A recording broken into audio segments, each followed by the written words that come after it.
This is the double dragon knot, a knot that is so incredible and so versatile, and yet despite its really cool name, almost no one has heard of it. Its primary use is as a loop or anchor knot, and that's kind of why it's not so well known. Most people just learn one anchor knot, like the bowline, and then that's in the repertoire and that's it. But trust me, this is going to be worth it. The double dragon is like the bowline. It can do what the bowline can do, plus more. It's unreal. Firstly, the loop itself is considered more secure than the bowline, especially on shifting loads and slippery ropes. Not only is it simple to tie, but it also doesn't bind. Like here, I step up climbing a rope ladder, and when I come down, I could still get that knot undone, which is very useful. It's also highly adjustable, meaning as you're tying it, you could easily determine the loop size that you want. So you could get a perfect cinch around an object, or a loose loop, and you could adjust in between as you want. But perhaps the best reason for learning the double dragon is it doesn't have to be tied at the end of your line. For instance, if you have a long rope,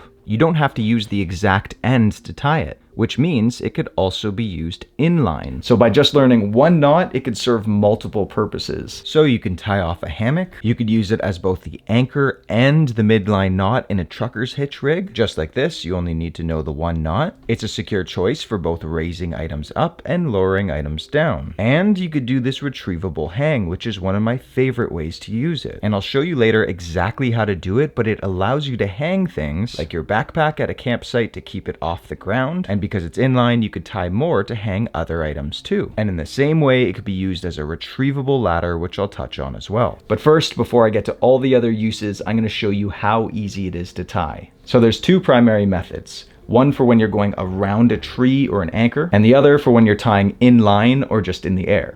The first method of tying it is for if we're going around an object, like if you'd string up a hammock or some sort of ridgeline.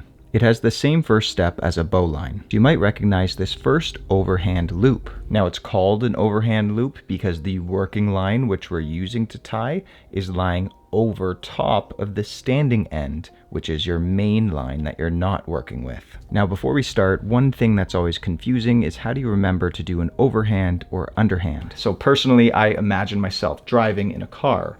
If you're facing a tree, you don't want to drive into it, so you turn the car off. That's the motion we do, is the car keys turning off, which is counterclockwise for those of you who use push to start.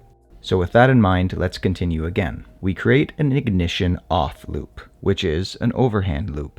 Now folding that loop back towards your standing line, we could see a sort of handle is formed. Slide your hand in and grab the reins. Grab that working end now and go down that only hole that remains open at the top of the handle. Now here is where we could really adjust the size of that loop opening. Slide forwards or backwards as you wish, and that'll dictate the size of the loop. Whenever we're satisfied, we finish the knot by just wrapping around the reins twice.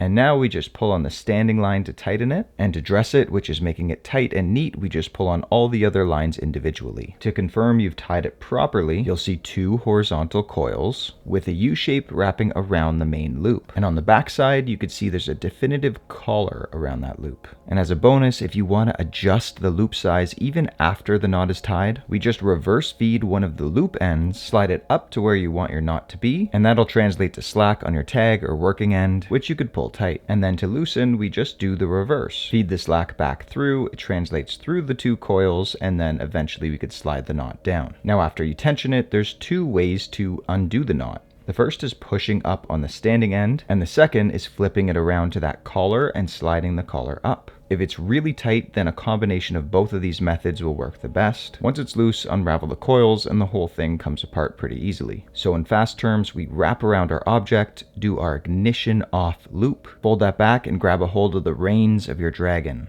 Now just feed that free end down and twice around. So at this point, feel free to pause the video, go back and practice that, and then we'll move on to the second method, which is the way to tie it midline or just in the air. We start by folding the line into an S shape. We simply take the working end and wrap it under and around twice. And now take your standing end loop and thread it through the other loop and pull tight. And that's a really fast way to tie it. Now I've come up with a saying to make it really easy for you. So just remember S for snake.